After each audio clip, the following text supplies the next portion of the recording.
What's up, guys? Welcome back to the Bangers Only podcast. You can listen on Spotify, Apple Podcasts, and our YouTube channel. We got a new episode every Friday. And hope you guys enjoy this one. Hey, everyone. Hi.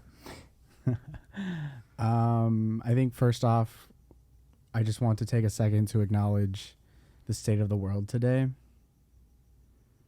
And I think, really my heart goes out to the frontline workers working to heal the world of COVID.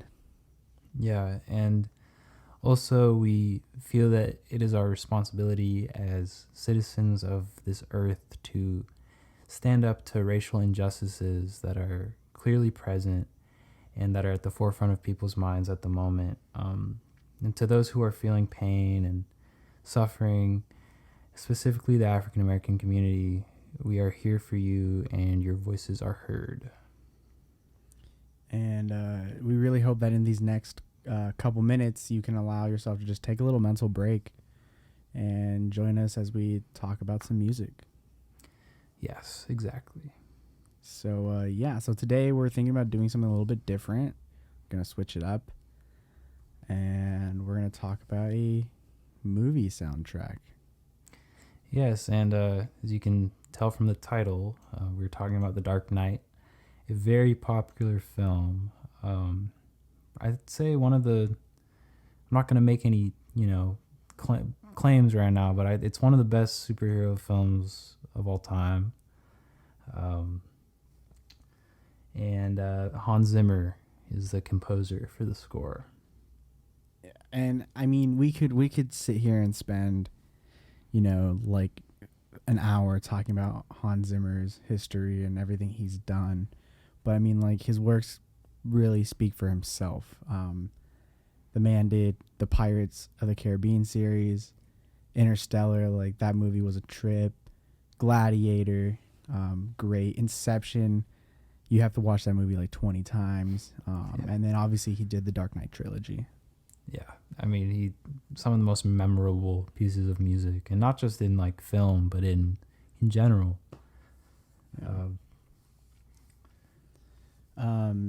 Yeah. I think I feel like we just take it back and just talk about like how, we came to love movie soundtracks. And you want to start that off? Yeah, when I was a kid, my love for just film in general started at a very young age because my dad loved to show me like movies that he loved, and obviously when I was little he'd have to forward through a lot of it, but movies like the Dark Knight trilogy, so like Batman Begins and the Dark Knight specifically, because those were when I was younger. The soundtracks really made those movies for me, and I'd say like what really got me into film music was, I'd say probably a little bit of the Dark Knight trilogy music, and then also obviously John Williams with Star Wars. And I had these on like CDs, and I would play them in my boombox in my room. And like with the Star Wars music, I'd have like my Star Wars action figures, and I'd like be playing the music while I was playing with them when I was a kid, and that was always just a really fond memory for me. That's actually pretty cool, man. Yeah. Never had a boombox just to play like Star Wars music. I had a CD player, but when I was younger, I listened to like just rock music. Like that was just what I did. I didn't really start to, I didn't start to love movie soundtracks till I got into like the 7th grade. And really is because of my music teacher. Shout out Mr. Mamini. Hope you and your beautiful family are doing great. But he had us do a concert where we played the movie soundtracks to, a bunch of different movies. And we had the movies actually like playing on a screen behind us. Oh, wow. And it was awesome because we would open with the Star Wars main theme, except it would say like Heritage Christian on there. Like that's the high school and like middle school I went to. That's cool. And we had like the opening scroll, dude. Those were great times. And we played a bunch of different movie scores, and it was a really big experience for me to do that, and I think that's what started my love for soundtracks. And then, he ended up teaching me music theory in high school, and that was awesome because then I started learning about what motifs were, cadences, and chord inversions, and how it all fit into a score. And then I started looking for those things more when I would listen to movie soundtracks, and it was just great. And I felt like it took movies a step further for me. Yeah, I feel like as a person who wasn't in band, but whenever we'd have like rallies or whatever, the concerts when they would play like movie music or whatever was always the coolest. Yeah, great stuff. But yeah, I also just for more recent kind of background with me in film music, I took a film music class my second semester of my freshman year of college, and it's probably my favorite class of college so far. It was a really, really fun class. Cool. We literally would watch movies and just analyze the scores and different parts of the score, what makes a score, and all that type of stuff. It was a really fun class. Like, would you guys like dive into the chord progressions, or just analyze? Yes, when we would look at that type of thing when it applied to like a theme or a leitmotif, but not necessarily on its own when it's just like kind of like film music, you know what I mean? But like we more so pay attention to how the music associated with the characters and the events of the film. So like we'll talk about it with The Dark Knight, because I remember how like each of these pieces of music tie into the movie pretty well. But it's really interesting to think about a movie without music and like how much it changes like with music. You know what I mean? Absolutely. I totally get what you mean. I feel like I had more to say. Sorry. I just got excited. It's fine. I don't really have much more to say, but like sometimes I think about my favorite movies, and I think about, would I still like this movie as much if it didn't have the same score? Exactly. And for me, the big reason why I was so down to do film music is because like I believe that without music, movies would not make any sense. Yeah, exactly. And that goes out to, my middle school music teacher when he made us watch Wall-E without the sound, because that movie literally has like no dialogue. It's all just music, And he made us watch that movie, and he turned the sound off, and we were like, what the heck is happening? Like, this is boring, right? But you watch that movie with music and it all makes sense, And I feel like, especially with Batman, the music is so crucial because, it lets you know if Batman is winning the fight or if he's losing. Yeah. You know what I'm it's saying? So it's so crucial in this movie specifically. Yeah. Of the three movies, I feel like the music for this movie is so crucial to the story, because if you've seen The Dark Knight, you know that like the way it ends, like spoiler alert, it came out in 2008 though, so I'm not tripping, is that he takes the fall for Harvey Dent's actions at the end of the movie. So throughout the movie, Batman is working towards portraying himself as the villain.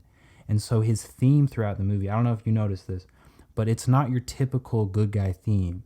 It's using low strings, like typical bad guy instrumentation for Batman. And it's like that throughout all three of the movies, but I feel like it makes so much sense in The Dark Knight because of the character arc that he goes through. And then you look at Joker, and he doesn't have a typical bad guy theme. Mm-mm. I'd say he's the only character in the movie that actually has a leitmotif in a way, and it's that shrill drone sound. Yeah. I mean, you did. I mean, let's just jump into it already. You know what I'm saying? Like, we're already talking about it. Like, for me, when I was listening to, the first track on that was Why So Serious? Yeah. When I was listening to that, I was just I get a sense of like this, what we're listening to is what's going on inside the Joker's head just 24/7. Yeah. There's chaos, there's anxiety with those trills. You don't know what's happening. Yeah. And then just there's like a constant tick that's hidden in there. And I feel like that's what is behind the Joker. Is like, he's just not mentally okay. Yeah. And that song just totally encaptures that. And, you know, for a human being, for Hans Zimmer to be able to, you know, put that into music is incredible. Yeah, he does such a good job with the Joker music, and like every Mm-hmm. scene the Joker is in that movie, you're on the edge of your seat because you like this guy is pure anarchy. Like the music that accompanies him is pure anarchy. Like you have no idea what the hell this guy's gonna do. Exactly. And like Why So Serious is perfectly embodies that. There's a little bit of it in Watch the World Burn, Mm-hmm. um, and it's just it's Joker. It's perfect music for him.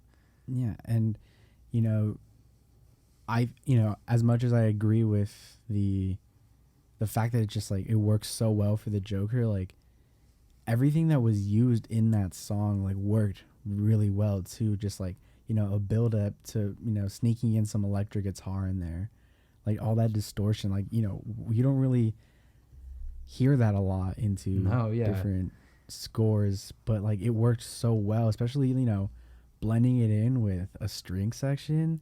Jeez, like I it know. was It's genius. the instrumentation is so unique, and Yeah. because like I was saying, it's not typical because you don't have a typical good guy or bad guy in this movie. Because Mm. like they're not completely, you know, like one unit like how a lot of hero villain dynamics is. Like Batman doesn't know like anything about the Joker when the movie starts, but Joker like knows everything about him, but like doesn't care because like he's just trying to make a point. Like that's the Joker's whole thing, and it's he wants to show that the best people can become the worst, and he does that with Harvey, which brings us to the Harvey theme, the Harvey Two Face. Mm-hmm. Um, that theme is so great for him because it's like partially like evil and like crazy, but it's also very tragic, and like it Yeah. changes throughout the song, and it shows that he is that character that is the whitest of nights and falls as low as you can go. Yeah, and I think what I liked about, you know, Harvey Two Face was there's clearly two different like songs in this one, Yeah, which exactly. helps the Two Face part of it. And in this motif, you hear, let me see, I'm trying to like remember it, but like the motif in the very beginning, basically, I want to call it like the first movement of this like 6 minute song, you know, Mm-hmm. but like in that first movement, there's a clear motif. It's like four notes. You know, it's I think I don't know how it goes. I'm not even gonna try and sing it. I'm not gonna sound like an idiot. But you hear that same motif come through in "Blood on My Hands." You know, there's a Yeah, plane flying above me. I That's heard it. Yeah, it's really really loud. Can you hear it? yeah, I can hear it. That's loud. My window's closed. It's wild. That's crazy. Whatever. Um, but like you hear that same motif from Harvey Two Face in "Blood on My Hands," and it's just like I don't remember hearing "Blood on My Hands" like in the movie, because you know obviously there's music everywhere throughout the movie, but still like it kind of it's just crazy how you can use those motifs to represent so many different things. Mm-hmm. Yeah, and while I was listening to it again in preparation for this, I was thinking the music is very much carried over from Batman Begins, but it's not Uh, done so like directly. Like it's clear that like Batman, like especially with the music that accompanies Batman, like Batman's still Batman in this movie, but he's changing quite a bit. And like I said, towards the end of the movie, to the general public, Batman is the bad guy, and like the general public of Gotham. I mean, obviously we know he's not the bad guy, but yeah, we um, know, but like Gotham doesn't think he's the good guy, you yeah, know. he's the Dark Knight. He's what the people need. And like the you Um, know the name itself, the Dark Knight, is very it gives you like weird. You have to think about it. It's like what does a Dark Knight mean? You know, yeah, because you have the dark meaning like something not good, but then you know everyone has this image of a knight and that you know they're like protective people, they're loyal, but it's just you put those two words together and you're like, wait, what is happening? I don't know. That's just how I took it when I was like the Dark Knight. That's kind of a tough name right there, you know? yeah, and then that closing track on there, the A Dark Knight. It's like 16 minutes long. It's clearly like the kind of like credits track, you know what I mean? But it Yeah. like pulls all the themes together and does its thing. Mm-hmm. But I think another theme kind of to talk about on this soundtrack is the Rachel theme. It was, I don't remember exactly. I don't remember exactly like which song it was in, but it's the kind of the sad piano theme. But it's cool because it's the music that accompanies Bruce when he's at his lowest, when it comes to his parents or like his relationships with people, including like Alfred and Rachel. But it's really a sad theme that really is what Rachel's character embodies. Mm-hmm. I think that was I feel like that was the I Am the Batman one. I don't remember. It might be. Yeah, I'm trying to listen for it, but I can't really remember it right now. But yeah, I love the themes in movie soundtracks, and a lot of people that I talk to when I talk to them about like TV shows or movies, and especially like prequel movies, when they play like the bad guy's theme but they're not really the bad guy yet, and it's like, ooh, like for me it hits me different because I'm listening for that music and I hear the bad guy's theme on the good guy and I'm like, oh, I know he's gonna turn bad. Which is, I know what's gonna happen because of the music. Like they're showing that darker side and that like evilness, but like to a normal person that won't dive deeper into that music, they're not going to acknowledge it. They're just like, it's music. It's great. That's why I love the use of themes and motifs and the way composers are able to invert those chords or just play them a little bit differently, and it gives you a different feel. You can play Batman's motif is literally, I think it's like 2 notes. Yeah. It's literally like 2 notes, but however you play them, you know what's happening. Like it can be played one way and Batman is like, he's winning. You play one way, oh, Batman's injured, something's wrong. Batman is sad. And Batman's questioning his whole morality. Yeah, he's questioning everything. Like you're able to understand what's going on in the character's mind, what's going on in his arc through the music. Mm-hmm. I think that like that's a really good point. And with the Joker though, like it's just really not what you would like expect for like a theme for a character, because like you brought up earlier, you compare it to the Joker movie from, was that last year? I think it was last year that movie. Yeah, it was 2019. It was like I think it was like November. I don't know. Yeah, but in that movie, the Joker is the protagonist. You know what I mean? Yeah. And the music that accompanies Joker in that movie is very tragic, and it's very much like the fallen good guy who there's no return for him, and it's an origin story. It's that Joker. But this Joker from The Dark Knight, he's like we talked about, his music that accompanies him is just chaos. It's like anxiety inducing, because you think about that first scene of the movie with Why So Serious playing, the whole bank heist scene. Yeah. It's so brilliant how that's how the movie began, because it shows that Joker does not give a shit about people, about money, about anything but making a point.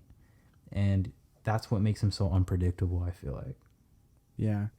And, you mentioned the other movie, The Joker, or just, I think it was just Joker actually. But like, a lot of, or like, in his, that very uneasy, like cello, song when when he's in the bathroom dancing. Yeah, the bathroom dance. And like became a major meme. Yeah, but like that, the music there, like if you hear that, you hear a lot of that going on in the Dark Knight soundtrack. You can hear those 3 notes building up so often. And I was hearing that the whole time. I was like, wow, this, I kind of like this like connection, Mm-hmm. you know? And like I don't know if you like had this same theory too, but like some people had the theory, and another spoiler alert, in Joker, you know, at the end of the movie, or like towards the end, you've seen Joker, right? Yeah. Okay, so like towards the end when Bruce's parents, you know, are killed in front of him, and the guy that kills him, a lot of people were like speculating or like theorizing that the guy that killed him was the Joker, like the actual Joker, like from Batman, right? And that the idea of the Joker is like is what killed Batman's parents, you know? And like that was like their theory, and you know, I'm not sure like where the loopholes are, but like, you know, it's like in that scene when he dies, like there's all this chaos going on at the end of Joker. And then we hear all this chaos going on in Why So Serious. And Yeah. like for me, I started making those connections, and I was like, I was just amazed, and I was like, it blew my mind at how music is able to do that in like such a way. And Yeah. And that's so cool because at that point of Joker, the movie, he is supposedly, I mean, we won't get into the whole theory of whether or not it's all in his head, but he is supposedly completely insane and okay with it at that point. And the music yeah, shows that off perfectly, which is what Heath Ledger's Joker starts out as. He's not in the Dark Knight, he's not supposed to be, you know, your relatable character or the guy that you see any good in or anything. He's purely there to incite chaos and problems for Batman as a character. Oh my god, my phone. yeah, and like I totally like that's a great like, you know, um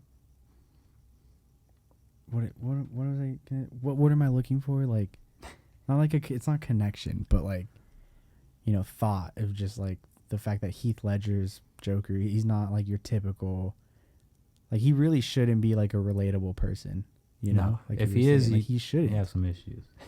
Yeah. um and it's just kind of crazy when you have, you know, Joaquin Phoenix is like, you know, everything that went on, like did it go on in his head because he's crazy, Mm-hmm. you know? And it's just, it's kind of insane to just make the connection that like, you know, both of those Jokers had a little bit of crazy going on in them. And A I feel lot. like the music totally like encaptured that for both. Yeah, exactly. Yeah. I don't know. I think I like you were saying, like they're not your typical good guy bad guy in the movie to Right. Gotham, Right. you know. That's To why it's us such we a good know. movie. Yeah, to us we know who's the good guy, who's the bad guy. We just got to, you know, watch the next couple hours Yeah. to see how it unfolds, but like, you know, to the people of Gotham, they don't know. That's why it's a true challenge for Hans Zimmer. I mean, probably wasn't a challenge for him, but like as a composer, you got to see like even Joker isn't really the bad guy of this movie. The bad guy of The Dark Knight is the people of Gotham and the idea of anarchy and how it just bleeds into Harvey Dent. It's not a character driven story. I mean, it is to some extent, but it's more of a, I don't even know how to describe it. It's an idealism, like kind of theory piece of a movie, and Joker's like the director of that narrative because he's the one who's trying to push these characters to do these bad things. Yeah. I think you were looking for like like there's a lot of symbolism that you have to like realize that's going on. Yeah, You know, like these characters, you know, yeah, they're characters, but they symbolize something else, something bigger than like what they actually are. yeah, exactly. Um, and like you said, like for Hans Zimmer to be able to create this, like, you know, there's like people in, you know, the offices writing, you know, the script, writing what's gonna happen, how it's gonna happen. There's directors and everybody, But then you have a composer who, he has that storyline, and he's basically, you know, writing another story that's to be heard instead of seen. Yeah. And It's a story like going on within. It's like the story that the writers aren't telling you, but the music is. exactly. And like, that's, I think that's why I love film music is, you get more of the story than what you're shown. You get to like dive a little bit deeper. Yeah, and what's cool about it is the filmmaker, like the director and the writer, they have to truly be understood by the composer for it to work. Like Hans Zimmer had to truly understand what Christopher Nolan was trying to convey with all of these characters in order to write a useful theme for them that like worked for the character and pushed the character towards what we all know them as. And good movies are usually that case. Like they have a composer that truly understands the direction the filmmaker wants it to go in, and then takes their own liberties with it, obviously. But I think the score for this movie, I'd say it's a masterpiece, honestly. Yeah, it really, really is. And I saw like a YouTube video on Hans Zimmer talking about, writing The Dark Knight, and the person interviewing him was like, "Oh, it was easy." He goes, yeah, I mean, I guess." And Hans, and it's just like he's such a humble guy. Yeah. And I think about all the music theory that I've learned and how I get frustrated with writing music and how things don't make sense, but like he's writing in a completely different language. Yeah. And it's insane. And like I just feel like I could never do that. If I put my mind to it, I probably could, but it's like I don't feel like as if I could ever write like a score like Batman. No, yeah, it's a very complete body of work that literally just fits with the movie like a puzzle piece. Like it's both the score and the movie are perfect. Like there's it's just so I good. feel like if you were to arrange all the songs in like an order, you could basically listen to The Dark Knight, like the movie itself. Like, instead of having to watch it, you could just listen to it and like, see what's happening. Like, what's going on by the way, the tone is, how much, soft drones there are, the trills and like stuff. Like, it's insane. I will give it this. I will give The Dark Knight this. Very percussion heavy. Yeah. Super percussion. And for me, like, I went crazy because, like, I'm a percussionist. I played percussion. And so whenever I listen to scores and soundtracks, like, I always listen to the percussion section, and they went off. Like, it was great. Yeah. And like with Batman's theme, like how it's kind of that swooping, like tension building music that goes into the you know what I'm talking about, but it's those big drums that really take it away. It's great stuff. And on the production side, like, dude, my dream is to record something like this one day too. Like, to get these great sounds and mix them well together. Oof. Like, I think one of my favorite songs though on this, like, the way it was recorded, mixed, was Watch the World Burn. Oh yeah, that's a good one. Yeah, and I think for me, why I like that is because of the how like the double bass comes in so slow, and it's like it makes you, you're starting to think, and it forces you to think, and then it just comes in, and it's just like it's very mellow the whole time, like for me, loving the percussion in most of the music, like I think this was one of my favorites because I feel like it told a complete story. Oh yeah, all in itself. That track changes a lot. Yeah, and at the very end, it's very tense. And you feel very uneasy about it. Yeah. But I don't know, man. Like, this definitely was a great piece of work. Yeah, I mean, we can't say enough. You just gotta go listen and know what we mean. Yeah. But if you guys like this this format, kind of talking about movie scores and stuff, I mean, I don't know about you, but I personally really enjoyed talking about this and nerding out about it a little bit. Oh, yeah. Like, for me, I think what I liked about it the most was being able to just take a step back from 808s and hi-hats and listen to music that just requires an immense amount of attention. And, Yeah, to detail. Yeah, and like, because there's so much going on, you know, like there's not really a lot of repetitive stuff, you know, like there's not a clear distinction between a verse and a hook, and you know, it's a story, and each one you have to pay attention to figure out what's going on. And for me, I felt like it was just a really nice break. Like I was so excited to just constantly listen. I think I went through like 3 times just to constantly listen. It was great. I had some scary dreams listening to it at night. I'll admit it. Really? Yeah, it freaked me out in my dreams. I'd wake up and like, what's happening? I'm like, oh, it's because I'm listening to Dark Knight. Okay. And I'd switch it up, you know, because I needed to sleep, but still. Like, It's so good. It's so fire. Yeah, I mean, I'm really excited to when we do the next one of these, man. What do you think? Yeah, I'm super stoked. I mean, I'd love to talk about Dark Knight Rises. There's a lot of other movies that I would like to talk about the scores for. Yeah, absolutely. But I think that'll be it for now. What do you think? Yeah, I think that's all we got to say about it. It's just another one of those things. You got to go watch the movie and check it out. Yeah, watch the movie, listen to the soundtrack. Or I feel like maybe listen to the soundtrack and then watch the movie and listen. Yeah, deeper, that's a good idea, because then you can. I would say listen, and see how it all connects, and see, you know, catch the motif. See if you can figure out how Hans Zimmer used them to tell a story. Yeah, exactly. But yeah, I think that's gonna be it for us. Yeah, that's all. All right, guys.